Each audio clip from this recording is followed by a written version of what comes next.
Welcome.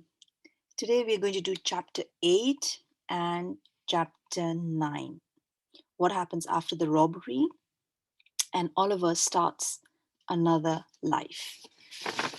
So let's have a look at the characters first. That's here. Now, the character list is pretty long. So I've written down the other extra characters here as well. So let's have a look at the characters that we meet in this in chapter 8 and chapter 9. So we see Mrs. Corney. She's the widow and she's in charge of the workhouse where Oliver was born. There's old Sally, and old Sally is this woman we met in the first chapter, an old woman who really didn't care about Oliver's mother. So she's old Sally. And monks. We also have two men servants. There was a cook and a servant girl, and Dr. Losburn. In chapter 9, we meet Mrs. Maylie and her 17-year-old niece, Rose Maylie. So let's see what happens in these two chapters. Chapter 8. Now we meet Mrs. Corney. She's the widow and she's in charge of the workhouse. And both Mrs. Corney and Bumble, we see that they're having an affair. Mr. Bumble, of course, not out of love that he wants to marry Mrs. Corney, but he sees all her lovely furniture in her room and all the silver spoons that she has. And probably, Mr. Bumble was really greedy for money and he thought, well, this could be a good marriage. He expected to become rich after having married Mrs. Corney. So he proposes to her and he tries to act like a real gentleman and lover to her, and she's definitely very impressed. She doesn't resist. In the beginning, we see how Mr. Bumble complains about having to feed the poor, and that there was this poor man who also asked for firewood. So he finds it pretty irritating that poor people were asking for so much. Total callousness towards the feelings of the weak, feelings of the poor. And Mrs. Corney was just the same. Well, they agree to marry.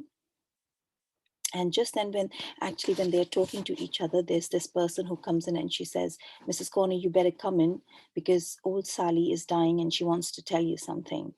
And when Mrs. Corney goes to old Sally, just before she dies, old Sally tells Mrs. Corney that she had stolen something from Oliver's mother. It was a gold object, and that was the only thing she had. And that was all she could tell Mrs. Corney before she died. Mrs. Corney, of course, tells Mr. Bumble about it. And now, meanwhile, at Fagin's hideout, Toby, the accomplice who accompanied Bill Sykes to the robbery, he tells Fagin that the robbery had failed and that they had left Oliver in an injured state in a field because they had to run away and they could not carry an injured boy. And he did not know whether Oliver was alive or dead. Now, Fagin goes to Sykes' house, but he's really, really angry. And he sees Nancy there and he tells them that, listen, if I don't find Oliver, I'm going to report this to the police and get Sykes hanged. On his way back to his house, Fagin meets another mysterious character, Monks. This is the first time we meet Monks, and we don't know what kind of relationship he and Fagin had. But these two men, they talk about Oliver. And when they're talking about Oliver, Monks sees an apparition. He says, I saw a lady just pass here, but they check the whole house there and they don't find anything. Anyway, back at Chertsey, the servants who had shot Oliver had given up the chase. They were chasing Toby, Bill Sykes, and Oliver, and they had given up the chase. They decided it was too dangerous to seek the robbers out in the dark, so they went back home. And Oliver was left to spend the night in the cornfield. Now, Sykes and Toby had escaped, and they left Oliver to his fate in the cornfield. Now, Oliver is badly wounded, but he's still alive. He finally finds the strength to stand up and he sees a house in the distance, and it's the same house that they had tried to rob Of course, not Oliver, but Bill Sikes and Toby. And he thought it would be better to die in the presence of human beings than alone in a cornfield. So he makes his way to the house. And the servants, when they open the door, they see Oliver. And one of the servants is so glad that he's caught one of the robbers. But the ladies in the house, they ask the servants to be kind to him. They take him upstairs, put him in bed, and they call the police, of course, but they also call for a doctor. So that's all in chapter 8.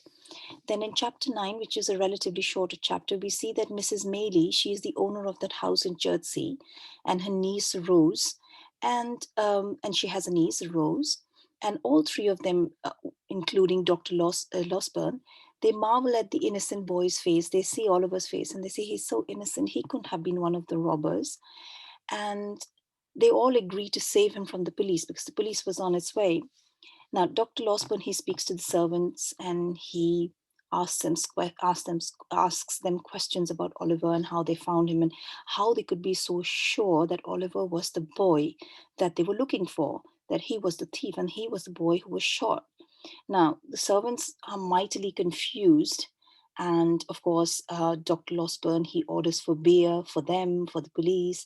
And by the time the police comes, they'd had so much of beer and so much of talk that um, nobody could actually identify Oliver, and the police then were convinced that Oliver was not the boy and they just went away. I continued with this here because there was no space left. Then, well, when the police goes away, Oliver, of course, he recovers gradually. He is cared for. He's loved by Mrs. Maylie and Rose. And then after a while, Oliver, he really wants to visit Mr. Brownlow. He wanted to tell Mr. Brownlow that he wasn't a thief, that he was caught and he was taken back to the hideout and that he hadn't cheated him. And Dr. Losberne, he offers to take Oliver to London. But when Oliver arrives in London, he learns that Mr. Brownlow had left for the West Indies 6 weeks before, and Oliver was deeply, deeply disappointed because he thought that Mr. Brownlow would then think of him as a thief for his entire life, whereas it wasn't true. Anyway, Mrs. Maylie, Rose, and Oliver, they leave that house in Chertsey and they move to a quiet cottage in the country.